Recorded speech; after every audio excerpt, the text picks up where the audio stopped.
धडा 6वा अंकगणिती श्रेणी. क्रमिका म्हणजे काय हे समजून घेण्यासाठी आपण काही संख्यांचे समूह पाहूया. पहिला समूह 3, 6, 9, 12 इत्यादी. दुसरा समूह 2, 4, 8, 16 इत्यादी. तिसरा समूह 1, 1/2, 1/3, 1/4 इत्यादी. चौथा समूह 3, 10, 6, 5 इत्यादी. पहिलं उदाहरण पहा.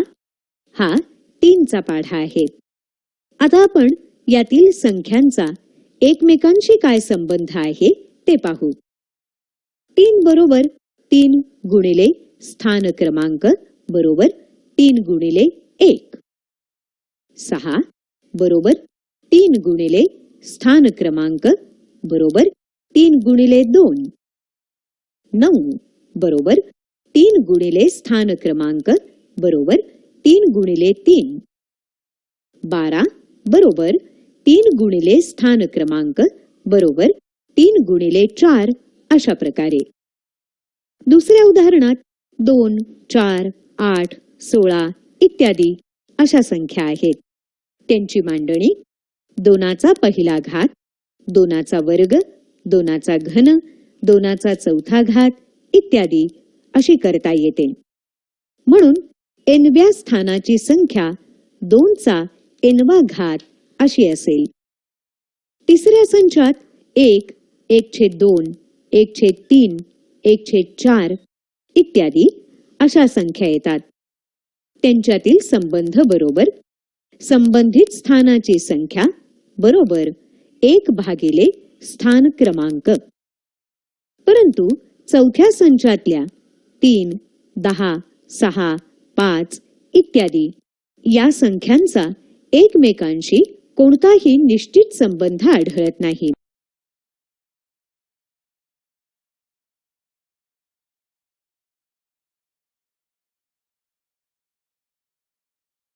धडा 5वा भौमितिक रचना.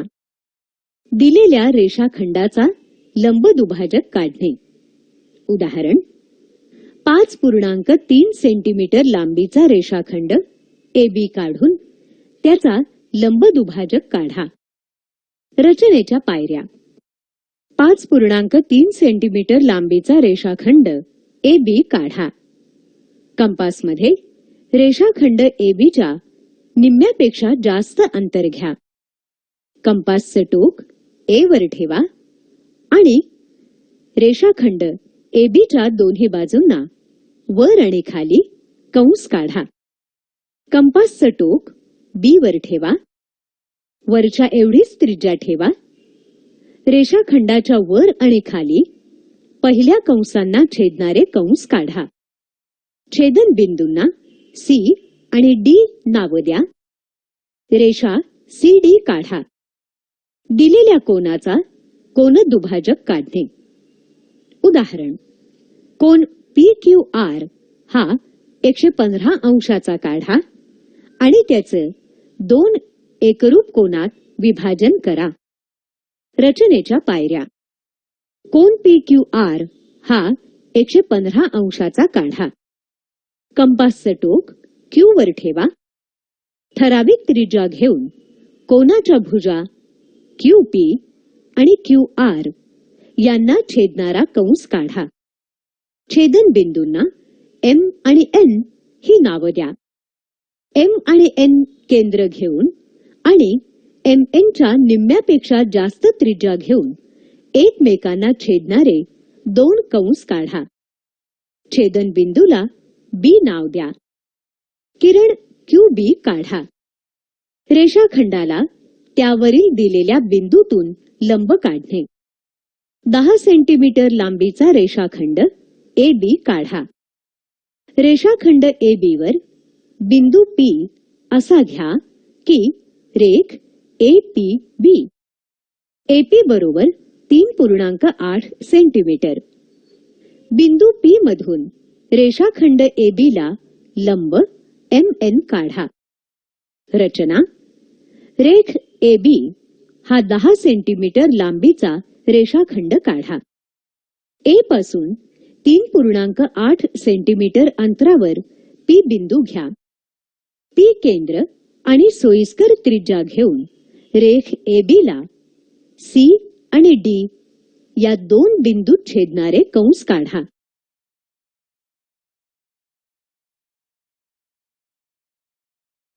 प्रायश्चित. लेखक भगवती चरण वर्मा. श्री भगवती चरण जी हिंदी उपन्यास और काव्य विधा के जाने माने लेखक हैं. आधुनिक हिंदी कविता के इतिहास में भैंसा गाड़ी नामक कविता अपना विशिष्ट महत्व रखती है.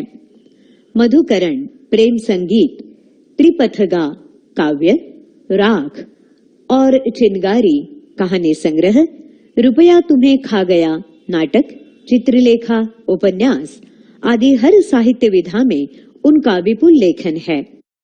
रामू की पत्नी से बिल्ली की हत्या होने पर घर में होने वाला हंगामा और प्रायश्चित के रूप में 11 तोले की सोने की बिल्ली, 21 दिन पूजा पाठ, कई व्यंजनों का दान आदि के लिए घरवालों का राजी होना, ये बात बताई है.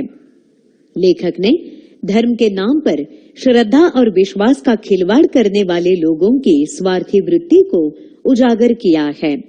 आज भी समाज में अंधविश्वास मौजूद है. इस कारण लोग विज्ञान युग में रहकर भी पिछड़े हुए हैं. इस बात पर लेखक ने व्यंग किया है. शब्दार्थ: मिसरानी, अमीर घरों में खाना बनाने के लिए रखी गई ब्राह्मण स्त्री. दुश्वार, कठिन. बालाई, मलाई. मखाना, सूखा मेवा. मन, 40 सेर का मान. देहरी, दहलीज. महरी, जूठे बर्तन मांजने वाली. जिन्स, दाल, चावल आदि. हत्तीचा दृष्टांत. केसोबास. प्रस्तावना. केसोबास यांच्या जन्माविषयी माहिती अनिश्चित. महानुभाव पंथातील ज्येष्ठ ग्रंथकार, व्युत्पन्न पंडित. सूत्रपाठ, दृष्टांतपाठ या मराठी आणि रत्नमाला स्तोत्र, दृष्टांत स्तोत्र इत्यादी संस्कृत रचना.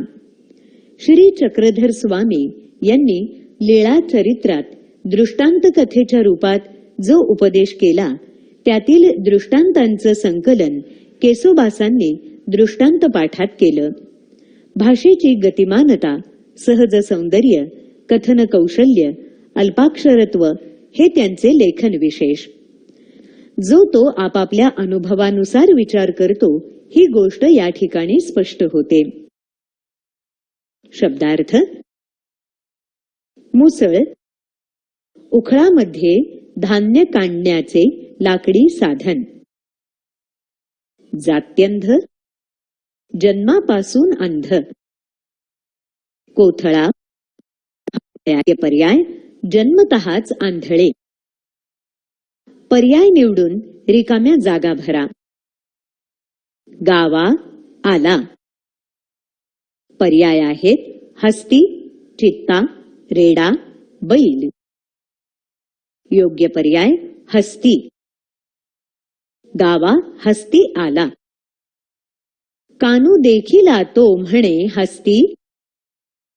पर्याय आहेत सुपारी सारखा, सुपा सारिखा, काना सारिखा, पंख्या सारिखा.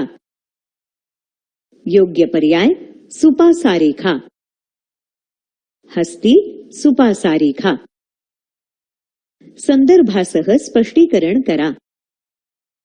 ऐसा अवएवी युक्त तो हस्ती.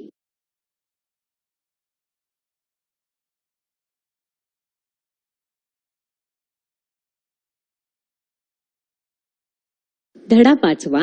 लोकशाही. लोकशाही म्हणजे डेमोक्रेसी. डेमोक्रेसी हा शब्द ग्रीक भाषेतला आहे. डेमॉस म्हणजे लोक आणि क्रॅटिया म्हणजे सत्ता. या दोन शब्दांवरून लोकांची सत्ता म्हणजेच लोकशाही हा शब्द तयार झाला आहे. अंतर्गत सुरक्षा आणि सुव्यवस्थेची व्यवस्था बघण्यासाठी लोकशाही आवश्यक आहे. शासन व्यवस्थेची निर्मिती प्रक्रिया नियम पाळले जात आहेत की नाहीत असे प्रश्न येऊ नयेत म्हणून लोकशाहीची आवश्यकता आहे. म्हणजेच लोकांनी स्वतःचं आणि समाजाचं हित जपण्यासाठी स्वतः निर्माण केलेली आणि स्वतः निवडून दिलेल्या प्रतिनिधींमार्फत चालवलेली शासन व्यवस्था म्हणजेच लोकशाही होय.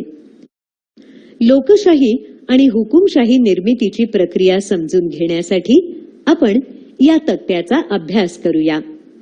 तक्ता पहा.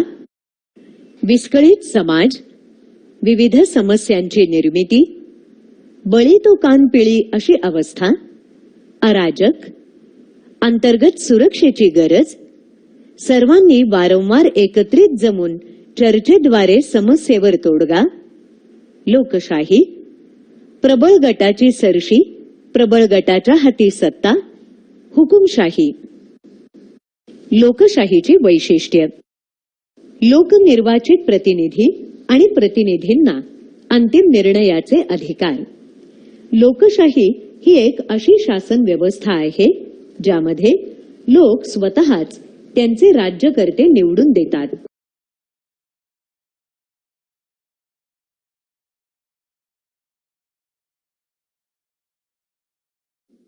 गद्य विभाग. प्रथमः पाठः शिष्योत्तमः.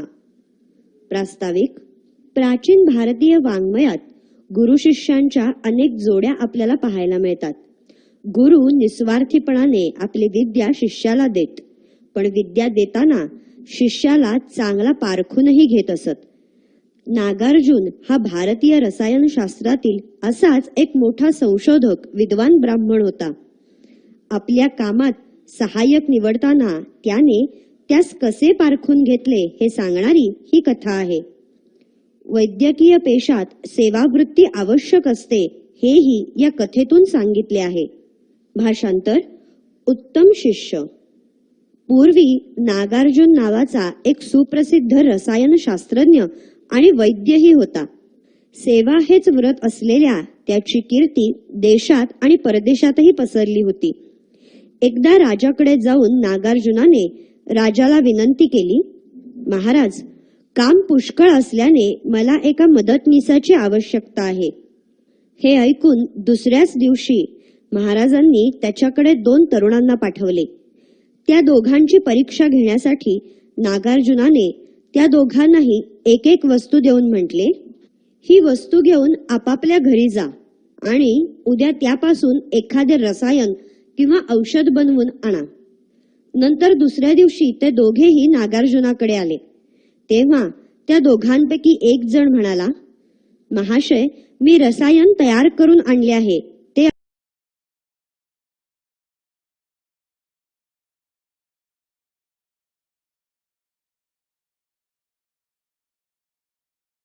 प्रकरण पहिले. शाळा मूलद्रव्यांची. विद्यार्थी मित्रांनो, गेल्या वर्षी आपण रासायनिक दृष्ट्या होणारं द्रव्याचं वर्गीकरण शिकलो आहोत. द्रव्याचं वर्गीकरण 3 प्रकारांमध्ये होतं: मूलद्रव्य, मिश्रण आणि संयुग. आता बघा, तुम्हाला तवा, कढई या लोखंडाच्या वस्तू तर तांबे, ॲल्युमिनियम यांच्या तारा दिसतात.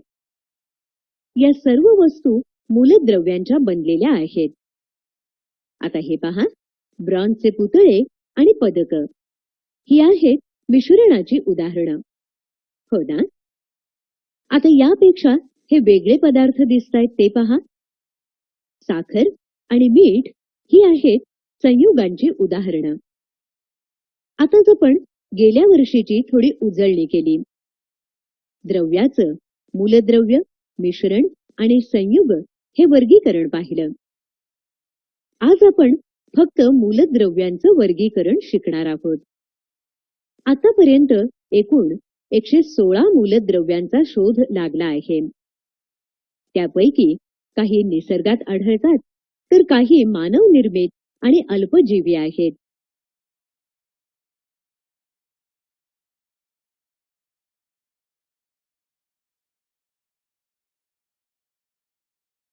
प्रयोग क्रमांक 2 शीर्षक आम्ल आणि आम्लारी यांच्या गुणधर्मांचा अभ्यास करणे. HCl आणि NaOH ची खालील पदार्थांवर अभिक्रिया. निळ्या व तांबड्या लिटमसचे द्रावण. जस्त स्थायूरूप सोडियम कार्बोनेट. साहित्य आणि रसायने. परीक्षा नळ्या, परीक्षा नळी स्टँड, वायुवाहक नळी जोडलेले रबरी बूट्स, तांबड्या व निळ्या लिटमसचे द्रावण, जस्त स्थायूरूप सोडियम कार्बोनेट, सोडियम हायड्रॉक्साईडचे द्रावण, चुन्याची निवळी, ऊर्ध्वपातीत पाणी. आकृती. कृती. एका परीक्षा नळीमध्ये सुमारे 5 मिलीलिटर हायड्रोक्लोरिक आम्ल घ्या. सुमारे 10 मिलीलिटर ऊर्ध्वपातीत पाणी मिसळून ते विरल करा. 2 परीक्षा नळ्या घ्या. एका परीक्षा नळीत 1 मिलीलिटर निळ्या लिटमसचे द्रावण आणि दुसरीमध्ये 1 मिलीलिटर तांबड्या लिटमसचे द्रावण घ्या. प्रत्येक परीक्षा नळीमध्ये 2-3 थेंब विरल हायड्रोक्लोरिक आम्ल टाका. द्रावणाच्या रंगातील बदल पहा आणि त्याची नोंद करा. एका परीक्षा नळीमध्ये जस्ताचा छोटासा तुकडा घ्या. त्यामध्ये सुमारे 2 मिलीलिटर आम्ल टाका. सुमारे 5 मिनिटे वाट पहा. अभिक्रिया सुरू झाल्यावर वायुवाहक नळीत जोडलेले रबरी बूट्स परीक्षा नळीला बसवा. बाहेर पडणाऱ्या वायूचा रंग पहा. बाहेर पडणाऱ्या वायूचा वास घेऊन त्याची नोंद करा. पेटत्या आगकाडीच्या साहाय्याने वायू पेटवा आणि ज्योतीचा रंग पहा. एका कोरड्या परीक्षा नळीमध्ये चिमूटभर सोडियम कार्बोनेट घ्या. त्यामध्ये 1-2 मिलीलिटर विरल आम्ल टाका. जलद गतीने रासायनिक अभिक्रिया सुरू होईल.